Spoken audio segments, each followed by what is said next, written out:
Hi guys. Өнөөдрөөс эхлэн би та нарт өөр түүх үзүүлэх болно.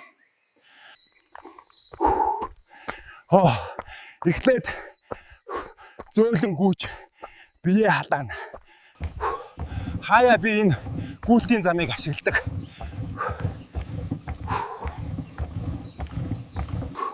Өөртөө таарсан жингээр өргөх нь чухал шүү гайс.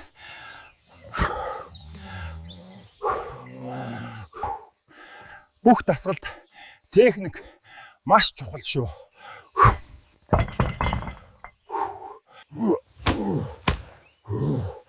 Энэ дасгалч бас янзын штэ. Гайс. Миний бичлэгийг 40-50 мянган хүн үздэг мөртлөө яагаад фоллоу хийдэггүй юм бол? Лайк дараад комментоор урмын үг бичвэл урам ороод зөндөөл бичлэг хиймээр л байна. За тэгээд дардаг юмнуудаа дараад нэгэндээ урам өгч байгаарэ. Дараагийн бичлэгээр уулзцгаая.